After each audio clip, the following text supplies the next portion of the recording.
Hello बच्चों, कैसे हो आप सभी लोग। आई होप आप सभी लोग बहुत अच्छे होंगे। मैं आप सभी का स्वागत करती हूँ आपके अपने channel KV law in Hindi पर। आज हम समझेंगे कि BNSS 2023 में बदलाव द्वारा अब FIR दर्ज करने की जो प्रक्रिया है उसे पूरी तरीके से आधुनिक बना दिया गया है। अब हम FIR केवल थाने में ही जाकर नहीं बल्कि ऑनलाइन के माध्यम से EFIR के रूप में भी दर्ज की जा सकती है। BNSS के अंतर्गत जीरो FIR इलेक्ट्रॉनिक हस्ताक्षर, डिजिटल रसीद और समयबद्ध सत्यापन को कानूनी मान्यता दे दी गई है। हम जानेंगे कि EFIR में क्या क्या प्रमुख बदलाव किए गए हैं और आम नागरिक को इससे क्या लाभ होगा। तो चलिए स्टार्ट करते हैं आज का वीडियो। EFIR मेजर चेंजेस, प्रमुख बदलाव। भारतीय नागरिक सुरक्षा संहिता 2023 जो 1 जुलाई 2024 में लागू हुआ है, धारा 173 के तहत FIR पंजीकरण में महत्वपूर्ण सुधार लाती है, जिसमें EFIR यानी इलेक्ट्रॉनिक संचार और जीरो FIR यानी अधिकार क्षेत्र की परवाह किए बिना किसी भी पुलिस स्टेशन में पंजीकरण को औपचारिक रूप में शामिल होना है। सूचना देने वाले को 3 दिन के भीतर ही EFIR हस्ताक्षर करना होगा और पीड़ितों को 14 दिन के भीतर उसकी निःशुल्क प्रतियां यानी कॉपी उपलब्ध कराई जाएंगी। ठीक है, अब देखते हैं इसका पहला हम इलेक्ट्रॉनिक FIR यानी EFIR।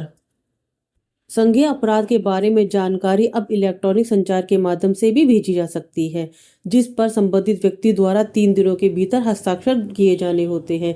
यानी जब भी कोई संज्ञेय अपराध होता है तो उसके लिए आपको थाने जाने की जरूरत नहीं है। किसी भी सिटीजन को या नागरिक को पता चलता है कि अपराध हुआ है, संज्ञेय अपराध हुआ है, तो उसकी वो जानकारी इंटरनेट के द्वारा यानी EFIR के द्वारा भी रजिस्टर करवा सकते हैं। उसके बाद उसे 3 दिनों के भीतर ही उस जो उसने EFIR करवाई है उस पर अपने हस्ताक्षर करने होंगे। सेकेंड, FIR की औपचारिकता शून्य।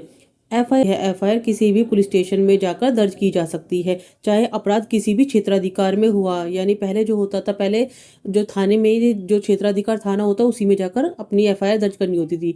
पर जो अभी प्रमुख बदलाव में ये भी शामिल किया गया है कि किसी भी व्यक्ति को जब भी अपराध की सूचना मिलेगी तो वो जीरो FIR के अंतर्गत किसी भी थाने में क्षेत्राधिकार की परवाह किए बिना FIR दर्ज करवा सकता है।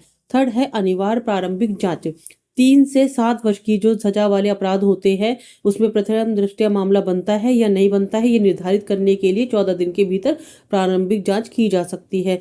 जब भी कोई गंभीर अपराध होता है जिसकी समय सीमा जो पनिशमेंट होती है वो 3 से 7 वर्ष की होती है, अगर तो उसके लिए सबसे पहले जो पुलिस होती है वो ये देखती है कि मामला संज्ञेय है या असंज्ञेय है। अगर संज्ञेय मामला है तो उसकी जो सजा की अवधि है वो 3 से 7 वर्ष की है या नहीं है। अगर वो इनके दोनों के बीच में आती है 3 से 7 वर्ष के बीच में, तो 14 दिन के भीतर ही पुलिस बिना वारंट के भी जांच पड़ताल शुरू कर सकती है मजिस्ट्रेट की परमिशन लेकर।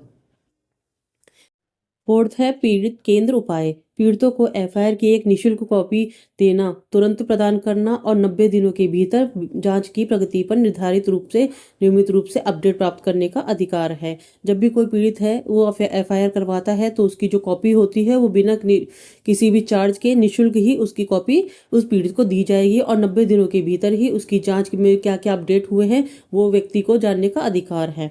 फिफ्थ है बयान दर्ज करना। यौन अपराधों में मामलों में पीड़ित का बयान उसके निवास स्थान पर या उसकी पसंद के स्थान पर या किसी एक महिला पुलिस अधिकारी के द्वारा संभवतः ऑडियो वीडियो इलेक्ट्रॉनिक माध्यम से दर्ज किया जा सकता है।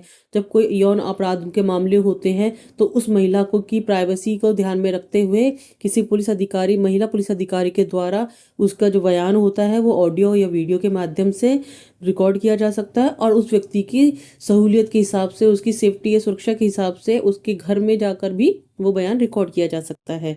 अब देख जीरो FIR। भारतीय सुरक्षा संहिता के अंतर्गत जीरो FIR वह FIR होती है जिसे अपराध स्थल के क्षेत्राधिकार की परवाह किए बिना किसी भी पुलिस स्टेशन में दर्ज किया जा सकता है। की लाइन, पहला FIR का जो नंबर होता है वो 0 होता है। जब भी मोस्टली हम जाते हैं किसी भी FIR को पुलिस थाने में दर्ज करने के लिए तो पुलिस अधिकारी द्वारा हमें एक नंबर दिया जाता है, ठीक है, उसे FIR नंबर कहते हैं। पर जब हम कोई जीरो FIR करवाते हैं तो उसका कोई नंबर नहीं होता है, क्योंकि जब तक वो नंबर इशू नहीं किया जाएगा जब तक वो क्षेत्राधिकार के थाने तक नहीं पहुंच जाती है, तो इसीलिए उसे जीरो FIR कहते हैं। उसका कोई नंबर नहीं होता है, वो नंबर उसी क्षेत्राधिकार के थाने के द्वारा दिया जाएगा जिस क्षेत्राधिकार के अंतर्गत वो अपराध हुआ है, इसीलिए इसे जीरो FIR कहा जाता है। बीएनएसएस में जीरो एफआईआर का कानूनी अधिकार। बीएनएसएस 2023 में एफआईआर दर्ज करने का अधिकार को मजबूत किया गया है। धारा 173 या संज्ञेय अपराध हुआ है तो पुलिस क्षेत्राधिकार का बहाना बनाकर एफआईआर से इनकार नहीं कर सकती है। पहले यही हुआ करता था, क्षेत्राधिकार का बहाना देखकर कोई भी थाने वाले जो भी अपराध होता था उसकी रिपोर्ट नहीं लिखते थे, उसकी एफआईआर नहीं करते थे। इसी वजह से जो अपराधी होता है वो भाग जाया करता था और पीड़ित एक थाने से दूसरे थाने में चक्कर ही लगाते रहते थे।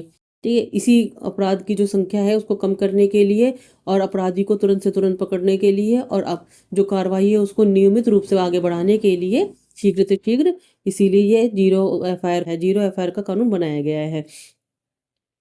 जीरो एफआईआर दर्ज करने के बाद मामला संबंधित पुलिस स्टेशन में ट्रांसफर किया जाएगा।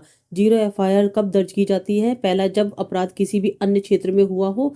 सेकंड, जब पीड़ित द्वारा तुरंत मदद चाहता हो, यानी जो पीड़ित है वो तुरंत मदद चाहता हो। तीसरा है, जब देरी से सबूत नष्ट होने की संभावना हो। फोर्थ, महिलाओं, बच्चों यानी एसटी एससी यौन अपराधों में विशेष रूप से उपयोगी होती है। इन्हीं जो ये 4 कारण दिए गए हैं, इन्हीं के फलस्वरूप ये जीरो एफआईआर का कॉन्सेप्ट लाया गया है।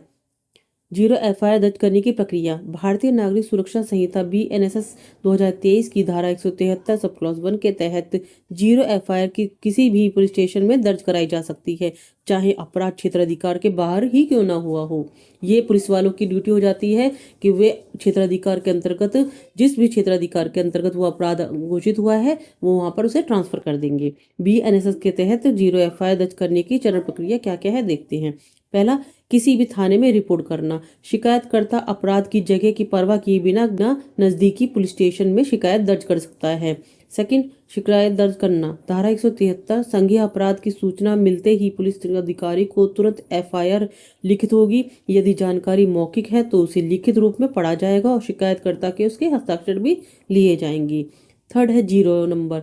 यह अपराध क्षेत्राधिकार से बाहर होता है, इसलिए शुरुआती एफआईआर संख्या 0 ही होती है।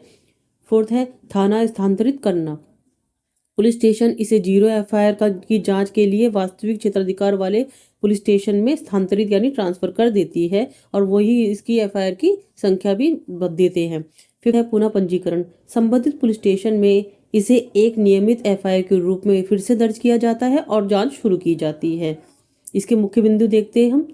एफआईआर डिजिटल इलेक्ट्रॉनिक माध्यम से भी शिकायत की जा सकती है, लेकिन 3 दिनों के भीतर ही उस पर जो हस्ताक्षर होते हैं वो करना जरूरी हो जाता है। अनिवार्यता यानी पुलिस अब क्षेत्राधिकार का बहाना बनाकर एफआईआर दर्ज करने से मना नहीं कर सकती है। एक तरीके से जो जीरो एफआईआर है पुलिस के ऊपर एक बाध्यता लागू करती है कि उसको एफआईआर दर्ज करनी ही होगी। जीरो एफआईआर कोई भी पीड़ित रिश्तेदार या अपराध का गवाह भी एफआईआर दर्ज करा सकता है। इसके लिए कोई बाउंडेशन नहीं है कि कोई पर्टिकुलर व्यक्ति जिसके साथ अपराध हुआ है पीड़ित ही जाकर एफआईआर कराए। कोई भी व्यक्ति जो चश्मदीद गवाह हो, जिसने अपराध होते हुए देखा है या जिसे पता है या जिसे मालूम पड़ा है या वो पुलिस द्वारा खुद की नॉलेज में है तो वो भी एफआईआर दर्ज कर सकती है। जीरो एफआईआर के लाभ। पहला, तुरंत न्याय प्रक्रिया शुरू होना। जीरो एफआईआर होते ही तुरंत ही न्याय प्रक्रिया शुरू हो जाती है, पीड़ित को बार बार थाने में नहीं भेजा जाता है। तीसरा, अपराध की गंभीरता तुरंत दर्ज होती है। चौथा, संविधान के आर्टिकल 21 जीवन और व्यक्तिगत स्वतंत्रता की सुरक्षा भी होती है। अब देखते हैं हम इससे संबंधित केस लॉस। ललिता कुमारी बनाम उत्तर प्रदेश राज्य 2014 में न्यायालय ने कहा था कि संज्ञेय अपराध में एफआईआर दर्ज करना अनिवार्य है। कुछ सीमित मामलों में प्रारंभिक जांच करना आवश्यक होता है। अब वो कौन कौन से होते हैं? जैसे घरेलू हिंसा, पारिवारिक मामले आदि, क्योंकि कई बार ऐसा होता है घरेलू हिंसा जो होती है उसमें कई बार तो 75% तो होती ही होती है, लेकिन 25% ऐसे मामले आते हैं जिसमें जो महिला होती है वो झूठे आरोप में भी अपने ससुराल वालों को और जो पति होते हैं उनको फंसा देती है। इसीलिए सबसे पहले पुलिस जाकर पहले जांच पड़ताल करती है कि वाकई में ये अपराध हुआ है या नहीं हुआ है। अगर हुआ है तो जाके वो केस दर्ज करती है। ठीक है। कीर्ति वशिष्ठ बनाम राज्य 2019 में न्यायालय द्वारा कहा गया है कि जीरो एफआईआर दर्ज न करना कर्तव्य में लापरवाही माना गया है। ये पुलिस के लिए लागू होता है। जीरो एफआईआर पीड़ितों का कानूनी अधिकार है जिससे न्याय में देरी रोकी जा सके। बीएनएसएस ने इसे और अधिक पीड़ित केंद्रित बना दिया है। तो आई होप आपको आज के ये जो मेजर चेंजेस है बीएनएसएस के अंतर्गत समझ आए होंगे। मैंने कोशिश की है कि वो इजी लैंग्वेज में लिखा है ताकि आपको आसानी से समझ आए। तो आई होप आपको समझ में भी आया होगा।